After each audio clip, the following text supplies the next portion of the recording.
परमेश्वर की बड़े नाम की महिमा इस आशीषित सुबह में और एक बार हो। मरकुस रचित सुसमाचार 4 अध्याय के 17वें वचन में हम पढ़ते हैं, परंतु अपने भीतर जड़ न रखने के कारण वे थोड़े ही दिनों के लिए रहते हैं।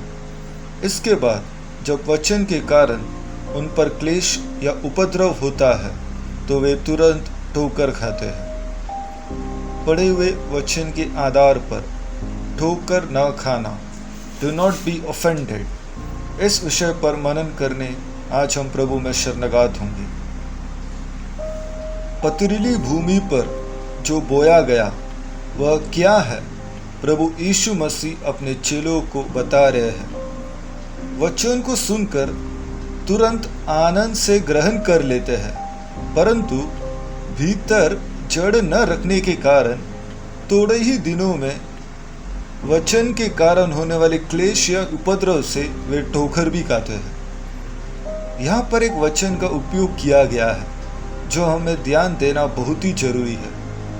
वचन के कारण उपद्रव या क्लेश होता है, यानी उसका मतलब ग्रहण करने वाले वचन के कारण क्लेश हो सकता है, उपद्रव हो सकता है। सुने हुए वचन 100% फलवंत होने के लिए क्षमता रखने के कारण ही उस वचन उतना सशक्त होने के कारण कई बार छोटा सा क्लेश या उपद्रव थोड़े ही दिनों में होता है। क्लेश या उपद्रव के द्वारा तुरंत अगर हम ठोकर खाते हैं तो थोड़े ही दिनों के रहने वाले, इस प्रकार यीशु मसीह उनको बुलाते हैं। हे प्रिय लोगों, हमारा स्वभाव ऐसा है कि बहुत जल्द हम प्रेम करते हैं या फिर बहुत ही जल्द क्रोध भी करते हैं, बहुत ही जल्द हम नफरत करने वाले हैं। यह हमें स्मरण करना है कि थोड़े दिनों के रहने वाले हम हैं। जो थोड़े दिनों के ही रहने वाले हैं वे तुरंत ठोकर भी खाते हैं।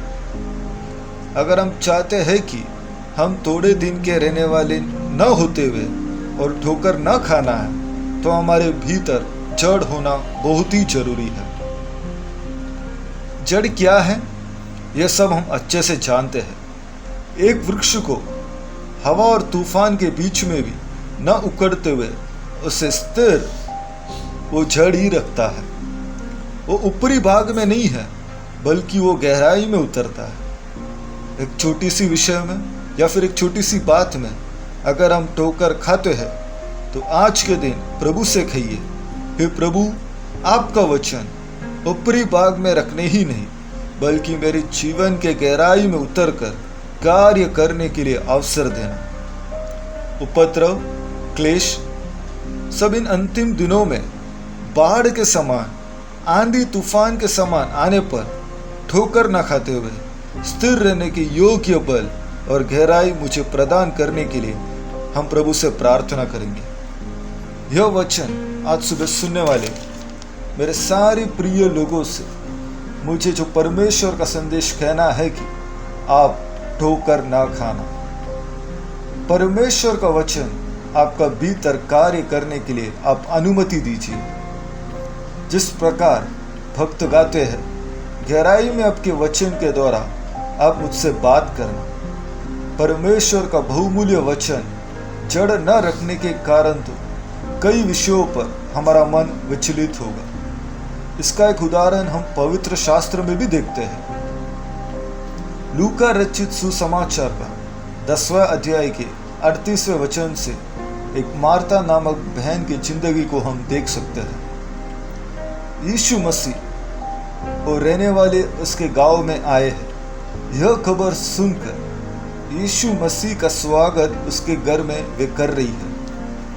यात्रा के कारण थके हुए यीशु मसीह के भूख जानकर वो मेहनत कर रही है, यीशु मसीह की सेवा करने और उनको भोजन देने में। इच्छा और मेहनत बिल्कुल अच्छा ही है, लेकिन उसके मन में वो चिंता कर रही है। उसका मन अभी विचलित हो रहा है।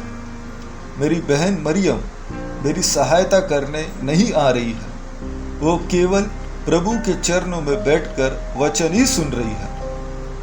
यीशु मसीह को क्या खिलाया जाएगा, यह सब चीजों को लेकर वो सोचती भी नहीं है, और यह सब चिंता के कारण वो अनजाने में मार्ता ठोकर खा रही है। 40वें वचन में हम पढ़ते हैं, परंतु मार्ता सेवा करते करते घबराई गई।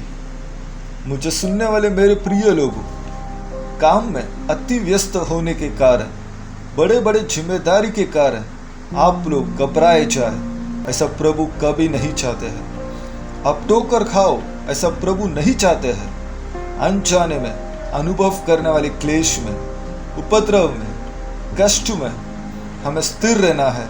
इसलिए ध्यान दीजिए प्रिय लोग, पहला, हम हमारे ही कारण ठोकर खाना नहीं चाहिए। दूसरा, हमारे स्वभाव या बातचीत के द्वारा कोई और ठोकर नहीं खाना चाहिए। Do not be offend. थोड़े दिन के रहने वाले न होते हुए हमें स्थिर रहना है। आंखें बंद करेंगे, हम प्रार्थना करेंगे। हे पवित्र परमेश्वर, स्वर्गीय पिता, चाहे मानसिक रूप से हो या शारीरिक रूप से हो या कोई और विषय के द्वारा मन विचलित होकर ठोकर खाते हुए यह वचन आज सुबह कोई भी सुन रहा हो तो ठोकर खाकर गिरने का अवसर उनके जीवन में ना आवे। हे प्रभु, आपका वचन गहराई में उतरकर जड़ रखने का क्षमता यीशु मसीह के नाम से यह वचन सुनने के द्वारा आपकी जनता में हो। आमीन। आप सबको बहुतायत से परमेश्वर आशीष करे। सबको एक धन्य दिन की शुभकामनाएं।